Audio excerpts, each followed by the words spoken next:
saat ini kami dibaharui, kami menjadi saksi-saksi Kristus dimanapun kami berada. Kami siap mendengar firman Tuhan. Di dalam nama Yesus kami berdoa. Haleluya, amin, amin. Silakan duduk. Oh, ada anak sekolah minggu tadi, lupa.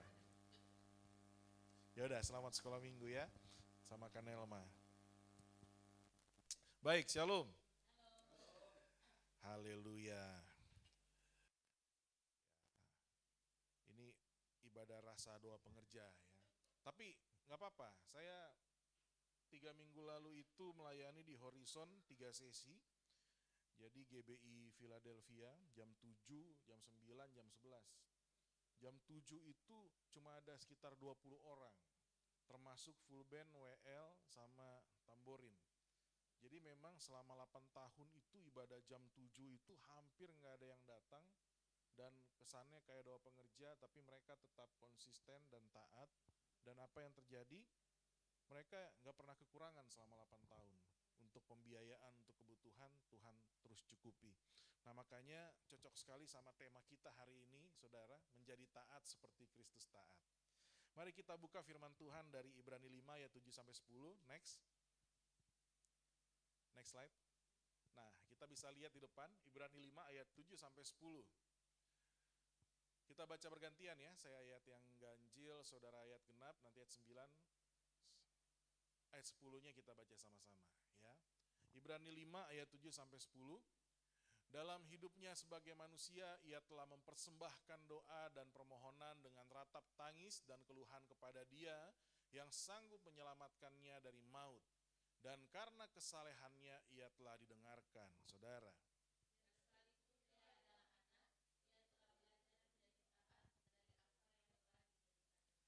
Dan sesudah ia mencapai kesempurnaannya, ia menjadi pokok keselamatan yang abadi bagi semua orang yang taat kepadanya sama-sama. Dan ia dipanggil menjadi imam besar oleh Allah menurut peraturan Melkisedek. Nah saudara, dalam kehidupan sehari-hari kita sering menghadapi pilihan antara menaati kehendak Tuhan atau mengikuti keinginan sendiri. Next slide. Ya, kira-kira gambarannya seperti ini, itu yang di tengah Jordan itu. Jadi dia dalam kegalauan ya, antara taat kehendak Tuhan atau mengikuti keinginan sendiri. Dan ini seringkali terjadi dalam kehidupan kita ya. Seringkali kita itu berada dalam persimpangan ini ya. Apakah kita memilih untuk melakukan kebenaran atau kita mengikuti hawa nafsu sendiri ya. Misalnya ada contoh seperti karyawan yang mengetahui bahwa atasannya meminta dia berbohong demi keuntungan perusahaan. Apakah lebih baik berbohong tapi dapat untung, atau lebih baik jujur tapi ketahuan semua bobrok perusahaan? Nah ini dilema nih. Ya. Atau misalnya seperti seorang pemuda ya, jombloers, ya kayak Ehud, Jordan, Pras, Theo ya kan. Apakah mengikuti hidup yang ortodoks? Ortodoks itu artinya jalan lurus ya. Jadi hidup dalam kebenaran, menjaga kekudusan, atau mau mengikuti hidup seperti lifestyle-nya dunia, ya, yang ya biasalah, hidup yang tidak kudus kira-kira begitu, ya, menjaga kesucian, atau misalnya nih, seperti seorang pengusaha, pebisnis, seringkali menghadapi pilihan antara menjalankan usaha dengan cara yang benar atau cara yang tidak benar.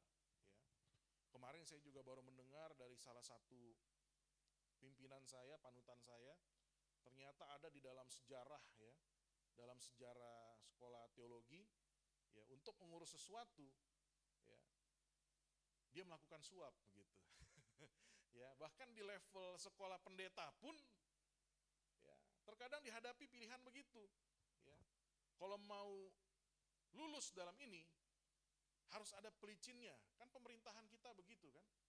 Ya, kalau nggak pakai begitu, wah itu yang sulit. Nah, jadi kita dihadapkan dilematis antara taat kehendak Tuhan atau tidak. Nah, dari pembacaan kita tadi saudara, mari kita belajar melalui teladan Yesus.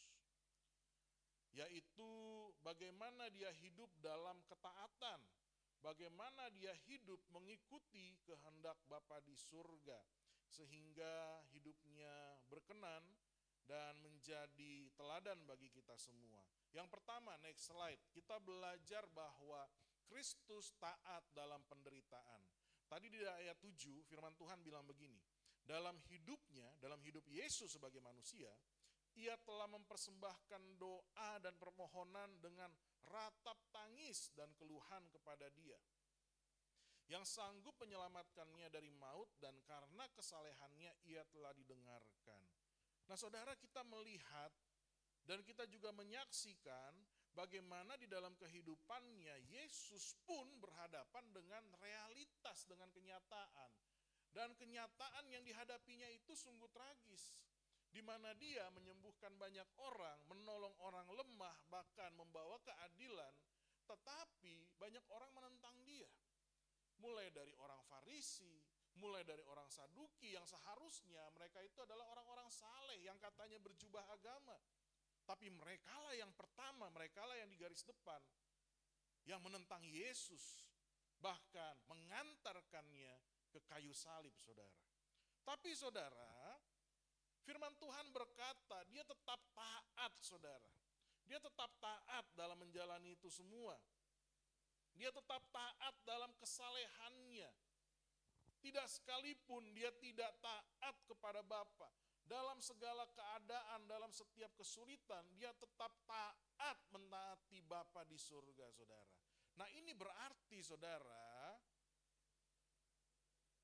sebagai manusia, Yesus meskipun mengalami pergumulan, tapi dia tetap memilih untuk tunduk kepada kehendak Allah. Ya. Kalau Yesus bisa, kita pun juga bisa memilih untuk tunduk kepada kehendak Allah. Kenapa? Next, buka dulu terus lagi Theo. Karena saudara, taat kepada Tuhan bukan berarti apa saudara? Bebas dari kesulitan. Tapi justru seringkali disertai dengan tantangan dan penderitaan. Taat kepada Tuhan itu tidak mengubah keadaan senyatanya sebenarnya, enggak. Bukan berarti nih kalau misalnya Ehud beribadah lalu semua dilancarkan, enggak begitu juga. Enggak berarti gitu misalnya kayak Bona datang pelayanan terus utang-utang lunas, enggak begitu juga. Ya. Enggak misalnya nih Jordan misalnya datang pelayanan terus sudah begitu enggak ada orang yang benci Jordan, enggak begitu juga. Kenapa? Karena taat kepada Tuhan bukan berarti bebas dari kesulitan. Malah ketika kita taat justru seringkali hadir itu tantangan dan penderitaan. Makanya next buka lagi. Makanya saudara, saya tulis di sini, ketaatan kepada Tuhan membutuhkan apa? Perjuangan, usaha. Karena seringkali bertentangan dengan kehendak kita yang cenderung apa? Ingin cari enak, ingin cari nyaman, ingin menghindari penderitaan dan memilih jalan yang lebih mudah. Ya kan? Itu kecenderungan kita sebagai manusia. Ya. Makanya seringkali yang laku itu hal-hal yang instan dan mudah. Mie instan, ya kan? Bubur instan. Orang kalau mau bikin SIM, ya, ada yang harga yang lebih murah gitu kan, tapi harus ikut ujian, tapi banyak tuh laris. Calo, makanya ada calo kan. Tetap bayar lebih mahal 2 kali lipat supaya tidak ikut ujian. Kenapa? Karena kecenderungan manusia ingin menghindari kesulitan. Tapi firman Tuhan melalui teladan Yesus menunjukkan bahwa ketaatan membutuhkan perjuangan. Ketaatan membutuhkan perjuangan. Kenapa? Karena dasar daripada ketaatan kita adalah percaya kita sama Tuhan. Ya, ini saya punya adik ini dulu mantan atlet tinju, ya petinju pon, ya seringkali kena tinju palanya, ya. Nah, tapi saya tahu itu bagaimana hidup atlet. Pertandingannya berapa lama kalau tinju? Kalau untuk kelasnya Jordan 3 ronde. 1 ronde berapa lama? 3 menit. Berarti kalau sampai 3 ronde full, pertandingannya berapa lama? 9 menit. 9 menit. Tapi latihannya berapa lama? 5 bulan, latihannya ngapain aja? Ada latihan kardio, lari, betul kan? Lalu habis itu latihan pukulan, bukan hanya latihan memukul, tapi latihan menerima pukulan. Karena petinju itu kalau cuma latihan memukul, tapi tidak menerima pukulan, sekali pukul, KO dia. Nah itu petinju. Jadi latihannya itu berat, tapi pertanyaan yang sederhana coba jawab. Kenapa kamu mau 5 bulan menderita?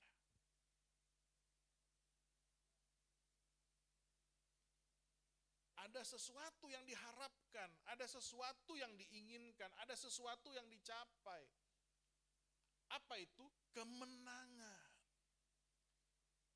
Nah ini, harusnya saudara, hal yang sama juga berlaku dalam kehidupan iman kita. Makanya Paulus mengajarkan kita untuk melihat bagaimana olahragawan yang berlari mencapai garis akhir. Kita juga harus sadar bahwa hidup kita ini punya tujuan, yaitu apa? Kekekalan hidup setelah kematian, saudara. Dan itu lebih berharga dari apapun juga. Lebih berharga dari harta milik kita di bumi ini. Kalau kita tahu hidup kita pada akhirnya akan memperoleh mahkota kehidupan, maka setiap kesulitan penderitaan yang kita alami sekarang seharusnya tidak mengubah ketaatan kita kepada Bapa di surga. Di Alkitab ada satu contoh, ada satu tokoh yang teruji imannya. Makanya mendapat gelar Bapa orang beriman, Abraham namanya. Dia seorang pengembara berjalan di tengah-tengah bangsa-bangsa kafir.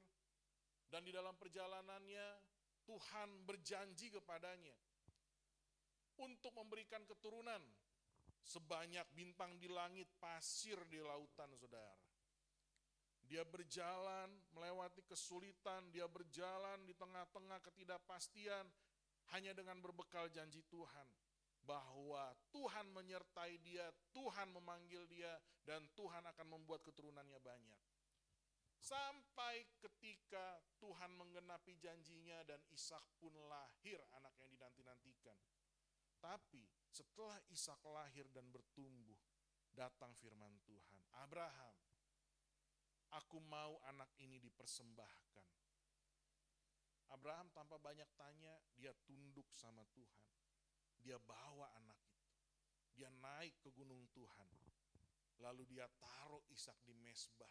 Tidak ada satupun keraguan.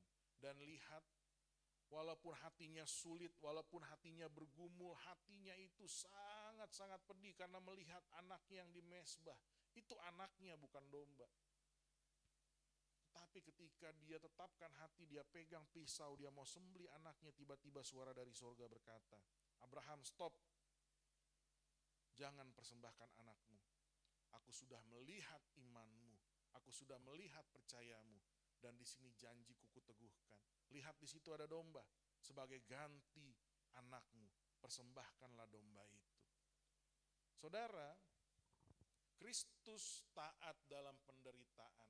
Kita pun juga harus taat dalam penderitaan. Kenapa? Karena di dalam penderitaan ada penyediaan Tuhan. Di dalam penderitaan ada penyertaan Tuhan. Di dalam penderitaan ada pertolongan Tuhan. Di dalam penderitaan Kristus hadir dalam rancangannya selama kita tetap taat kepada Tuhan. Jadi hari-hari ini apapun kesulitan kita, apapun penderitaan pergumulan kita, belajar taat. Belajar taat. Melayani dengan taat, beribadah dengan taat, taat menghormati orang tua, taat menghormati pasangan, taat bekerja, taat dalam segala hal. Meskipun atasanmu sulit, meskipun orang tuamu keras, meskipun pekerjaanmu berat, meskipun pelayanan tidak menarik, tidak banyak dikenal orang, tapi lakukan dengan taat. Karena di situ Kristus hadir, menyertai dan menolong. Next, ini tadi. Loh, kenapa ke situ, Theo? Lompat jauh sekali di PowerPoint-nya. Coba next lagi. Oh, ada salah kali kayaknya. Ketukar Theo itu tadi. Kegeser sama kamu kayaknya. Harusnya habis ini yang tadi PowerPoint-nya. Ya, nanti balik ke belakang ya. Oke, yang kedua, ketaatan Kristus mencapai kesempurnaan. Ayat 8 dan ayat 9 firman Tuhan bilang begini. Dan sekalipun ia adalah anak, ia telah belajar menjadi taat dari apa yang telah dideritanya. Dan sesudah ia mencapai kesempurnaannya, ia menjadi pokok keselamatan yang abadi bagi semua orang yang taat kepadanya. Nah, dari sini kita melihat bahwa meskipun Yesus adalah anak Allah, dia tetap belajar taat melalui penderitaan yang ia alami. Nah, perhatikan saudara, kata belajar di sini bukan berarti sebelumnya ia tidak taat lalu menjadi taat. Kata belajar di sini menunjukkan bahwa melalui penderitaannya, ketaatannya itu menjadi nyata. Ketaatannya itu berbuah dalam tindakannya dan sempurna. Nah, apa yang dimaksud sempurna di sini? Sempurna di sini bukan berarti tanpa kelemahan. Sempurna dalam konteks ini artinya adalah rencana Tuhan, kehendak Tuhan tergenapi dalam kehidupannya. Jadi ketika dikatakan bahwa Kristus belajar menjadi taat, ini menunjukkan bahwa dalam kemanusiaannya ia mengalami kepenuhan atau penggenapan proses ketaatan. Bukan hanya menjadi teori, tapi nyata dalam realitas kehidupannya. Nah, seringkali banyak orang tidak sempurna dalam hal ini. Makanya dikatakan tidak punya integritas. Berkata A, tapi dalam tindakannya B. Mempunyai prinsip A, tapi dalam tindakannya B. Kenapa? Karena tidak ada ketaatan. Tidak ada ketaatan. Ketaatan itu hanya sebatas teori saja. Nah, tapi Kristus menunjukkan dia taat bahkan sampai mati di kayu salib, saudara. Nah, karena itu, buka aja satu halaman Theo itu. Nah, karena itu saudara, yang kita pahami dari sini, ketaatan Kristus membawa kesempurnaan, kita harus memiliki paradigma bahwa penderitaan itu bukan tanda bahwa Allah tidak menyertai. Tetapi penderitaan itu adalah sarana untuk membentuk karakter dan ketundukan kita lebih dalam lagi kepada Tuhan. Sehingga apa? Rancangan Allah itu digenapi dalam hidup kita. Ya. Jadi penderitaan itu bukan berarti ditinggalkan Allah, tapi penderitaan itu sarana membentuk kita supaya mengandalkan Tuhan. Dan ketika kita mengandalkan Tuhan, rencana Allah tergenapi. Ya. Misalnya begini. Misalnya anggaplah saya dengan Nita itu jago main musik. Ya. Jago main musik. Ya, pasti kalau punya anak biasanya adalah bakat musik menurun begitu kan. Jadi saya tahu nih, apalagi udah tes, oh anak saya nih punya bakat piano, kira-kira begitu. Nah, tapi apakah dikatakan punya bakat piano, langsung habis itu semua lagu bisa dia mainkan dengan sempurna? Nggak mungkin. Meskipun dia punya bakat piano, tetap dia harus apa? Taat berlatih, disiplin, melakukannya. Meskipun sulit, tangannya, jari-jari kecilnya harus mengalahkan beratnya tuts piano. Kakinya yang pendek harus berusaha menginjak pedal segala macam. Tapi itu semua harus dia lalui latihan berjam-jam. Supaya apa? Bakatnya itu tergenapi dalam kehidupannya. Nah, banyak orang potensinya, karunianya, bakatnya, talentanya tidak tergenapi dalam hidupnya. Karena apa? Tidak taat dalam penderitaan. Makanya seharusnya Tuhan pakai dia lebih lagi, tapi hidupnya stuck aja. Kenapa? Ya karena menganggap penderitaan itu, waduh bukan dari Tuhan nih. Penderitaan itu seperti hukuman. Enggak, saudara. Tuhan memakai penderitaan sebagai sarana supaya kita semakin mengandalkan dia dan mengeluarkan potensi kita. Contohnya apa? Di Alkitab ada satu contoh yaitu Yusuf di perjanjian lama. Nah ini baru nih, yang tadi tuh, slide yang tadi Theo. Yusuf itu mendapatkan janji Tuhan yang luar biasa di masa mudanya, saudara. Ya, dia dikatakan akan menjadi pemimpin. Jadi udah nyata sekali visi Tuhan dia menjadi pemimpin. Tapi setelah dia mendapatkan visi itu, dia dibenci saudaranya dan dia dimasukkan ke sumur. Nah dari situlah penderitaannya tidak berhenti, saudara, malah berlanjut terus. Setelah dari sumur dijual jadi budak di rumah Potifar, pekerjaannya mulai baik, tapi habis itu masuk penjara, di penjara pun juga begitu, pekerjaannya mulai baik, tapi dilupakan oleh juru minum anggur. Sampai akhirnya waktu Tuhan tiba, dia naik, diangkat menjadi orang nomor 2 di Mesir. Baru saja menjabat yang tinggi sebagai orang nomor 2 di Mesir, tiba-tiba dia ketemu dengan orang yang paling dia benci sedunia. Yaitu siapa? Saudara-saudaranya. Hampir saja dia salah pilih. Karena dia berhadapan dengan tadi tuh dilema tadi. Keinginannya ingin menghabisi saudaranya. Karena saudaranya lah Yusuf akhirnya mengalami kesulitan. Tapi untungnya Yusuf di dalam perjalanan hidupnya, dia percaya Tuhan. Makanya ketika dia ketemu saudaranya, dia juga melihat, oh ada rencana Tuhan sehingga aku mengalami penderitaan ini. Makanya Yusuf bilang dalam Kejadian 50 ayat 20, memang kamu telah mereka-rekakan yang jahat terhadap aku, tetapi Allah telah mereka-rekakannya untuk kebaikan dengan maksud melakukan seperti yang terjadi sekarang ini, yakni memelihara hidup suatu bangsa yang besar. Saudara, janji Allah kepada Israel, dia akan menjadi bangsa yang besar, keturunannya banyak. Betul nggak? Betul kan? Tapi saudara, kalau dilihat dari perspektif Yusuf sesungguhnya, rencana Allah itu luar biasa dan ditepati. Dan yang luar biasanya lagi, Yusuf terlibat dalam menepati atau dalam penggenapan janji Tuhan. Kenapa? Karena Yusuf taat. Saya percaya tanpa Yusuf pun Allah bisa memelihara Israel. Tapi karena Yusuf taat, Yusuf ada di dalam penggenapan janji Tuhan. Nah ini yang saudara yang mau saya tekankan bagi kita semua. Kenapa taat kepada Tuhan itu penting? Sama seperti Kristus taat itu sangat penting sekali. Karena begini, rencana Allah itu gak bakal gagal. Rencana Allah gak bakal gagal. Allah bisa memakai siapapun, menggunakan siapapun untuk penggenapan rencananya. Yang perlu kita renungkan, apakah ketika rencana Allah digenapi, kita ada bersama Allah atau tidak? Kita terlibat dalam rancangan itu atau tidak? Karena kalau kita terlibat, puji Tuhan. Tapi kalau kita tidak terlibat, saudara, aduh, berarti saudara, kita tidak menjadi hamba yang baik.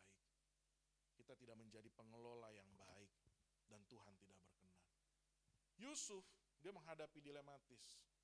Kalau saya taat kepada Tuhan, saya harus mengampuni saudaraku. Keinginan dagingku ingin menghabisi mereka, karena aku punya segala kemampuan dan kuasa untuk menghabisi mereka. Puji Tuhan, Yusuf mengerti maksud Tuhan. Dia memilih taat, dia memilih untuk mengampuni, dia memilih untuk rekonsiliasi. Karena pilihannya yang benar, maka terpeliharalah Israel. Dan Tuhan memberkati keluarga itu, saudara. Nah karenanya saudara, mari kita taat. Meskipun itu sulit dan menyakitkan. Karena ketika kita taat meskipun itu sulit dan menyakitkan, rencana Allah tergenapi.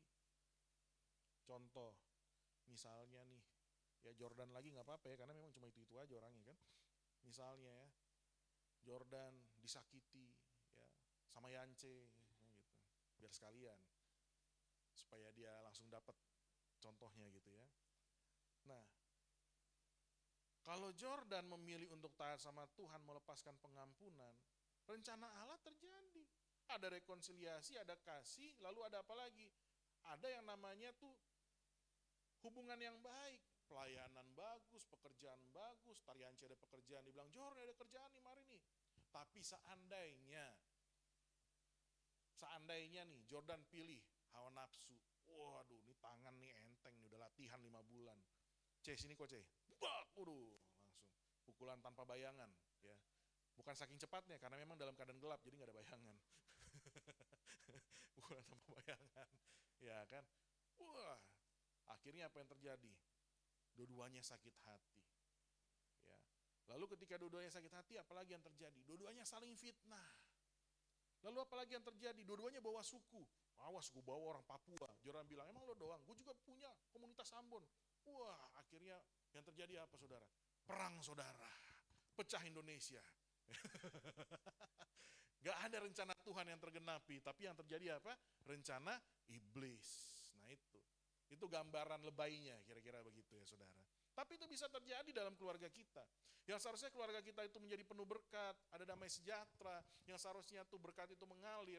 Tapi bisa aja karena kita memilih keinginan, wah udahlah, ego, sombong, keras. Yang terjadi malah, ya, ya kan, jadi berantakan. Anak-anak juga tumbuhnya jadi nggak benar kan begitu. Ya, nah makanya kita harus paham bahwa ketaatan itu mendatangkan kesempurnaan yang artinya adalah penggenapan janji Tuhan dalam hidup kita. Jadi kalau saudara mau digenapi janji Tuhan dalam hidupmu, belajar taat. Ya, saya pun juga bisa mendapatkan banyak kepercayaan, banyak sekali ibaratnya tuh orang yang mengajak saya melayani, bekerja, itu karena taat, kira-kira begitu. Taat, ya. Disuruh bawa tema ini, taat. Disuruh datang jam segini, taat. Disuruh mengerjakan ini, deadline ini, taat, kira-kira begitu. Tapi sekali saja tidak taat, yang namanya kepercayaan, hubungan, itu bisa hancur, dan itu bukan penggenapan janji Tuhan. Next, yang terakhir. Yang terakhir kita belajar dari firman Tuhan ini, yaitu Kristus ditetapkan menjadi imam besar, ayat 10, saudara.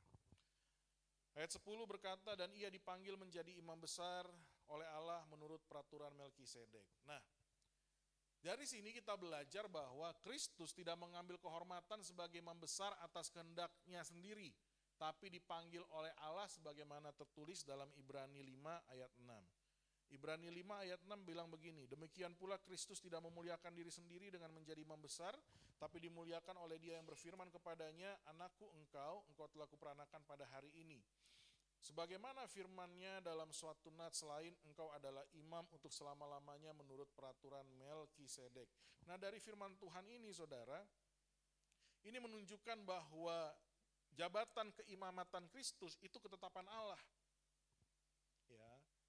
Jadi bukan Yesus taat, bukan karena memuliakan diri, bukan karena kehendaknya sendiri, tapi Dia taat karena apa? Karena Dia ingin menjalankan misi Tuhan. Nah, karena Dia menjalankan misi Tuhan, rencana Tuhan tergenapi. Dan dalam pengenapan rencana itu, Allah menetapkan Dia menjadi imam besar yang kekal. Imam besar yang kekal maknanya apa? Maknanya adalah Dia menjadi perantara antara manusia dengan Allah, saudara. Nah, makanya saudara, dari sini saudara, kita dapat pelajari bahwa mari kita hidup dalam ketaatan supaya hidup kita dipakai Tuhan menjadi saluran berkat. Dipakai Tuhan menjadi saksinya. Karena Tuhan memakai orang-orang yang taat, sebagaimana juga Kristus dalam hidupnya. Nah, makanya ketika kita menerima suatu kepercayaan, ketika kita menerima suatu kehormatan, ketika kita melakukan dalam segala sesuatu, kita harus taat sama kehendak Tuhan, meskipun ada banyak sekali godaannya. Yang seperti saya katakan di awal, godaan untuk hidup tidak kudus, godaan untuk mengejar kekayaan, godaan untuk meninggikan diri. Nah, singkirkan semua itu, tapi belajarlah rendah hati, tetap tunduk dengan hati yang menyembah, yaitu hidup dalam ketaatan kepada Tuhan. Sebagaimana Kristus, ya, di awal pelayanannya baru selesai dibaptis, dibawa ke padang gurun, diberikan 3 pencobaan. Ya. Tapi dikatakan firman Tuhan, Dia tidak jatuh, Dia tidak berbuat dosa dalam hidupnya. Wah, luar biasa. Makanya Yesus ditetapkan sebagai imam oleh Allah, bukan manusia. Dia menjadi perantara kita.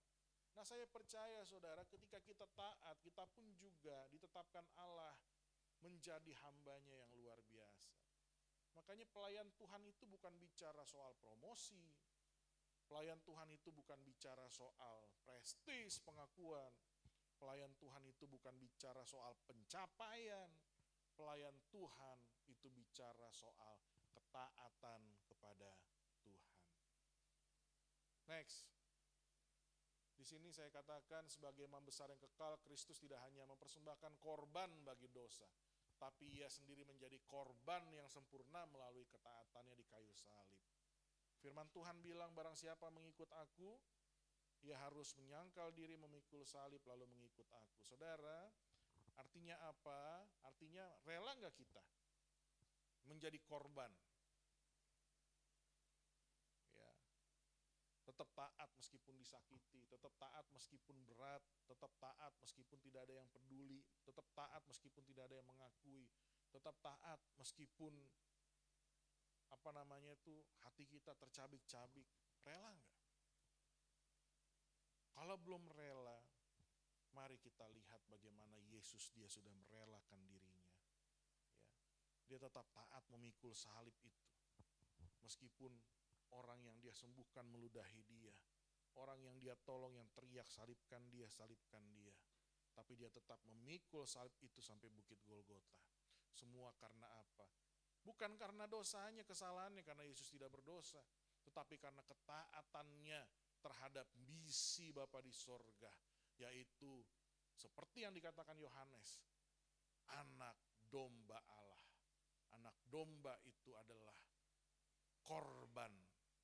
Yesuslah korban itu. Next. Oh, terima kasih. Dan kita tetap GBI, ya.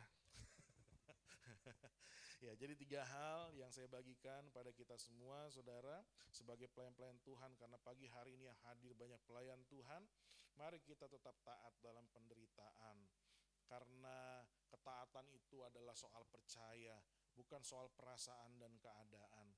Jadi meskipun menderita, marilah kita tetap taat, karena kita percaya Allah menyertai, Allah menolong. Jadi saudara, apapun saudara rintangan halangannya, mari kita taat firman Tuhan. Lalu yang kedua, ketaatan membawa kesempurnaan. Kalau kita tetap taat kepada Tuhan, janji Allah, rancangan Allah tergenapi dalam hidup kita. Nah, pertanyaannya, perenungannya adalah, apakah kita terlibat, apakah kita tetap ada dalam penggenapan janji Tuhan? Doa saya ketika janji Tuhan digenapi, kita ada bersama dengan Tuhan. Kita terlibat dalam penggenapan itu. Lalu yang ketiga, Kristus ditetapkan menjadi imam besar yang kekal. Ini artinya setiap orang yang taat kepada Tuhan akan ditetapkan menjadi hamba-hambanya, saluran berkat, saksi-saksinya Tuhan. Karena itu menjadi pelayan Tuhan bukan soal pencapaian, pengakuan, bukan soal yang lain-lain, tapi pelayan Tuhan itu soal ketaatan kepada Tuhan. Sebagaimana hamba, dia tidak mempunyai hak. Hamba, dia melayani tuannya dengan taat. Demikian Kristus, dia sudah menjadi korban keselamatan bagi kita. Kita pun juga harus menjadi rela berkorban, yaitu dengan cara hidup taat dimanapun kita berada. Hari ini ambil keputusan, hari ini ambil komitmen untuk tetap taat dan setia kepada Tuhan. Karena dialah Tuhan, satu-satunya Tuhan yang layak disembah. Terima kasih Yesus. Kita mau angkat satu pujian.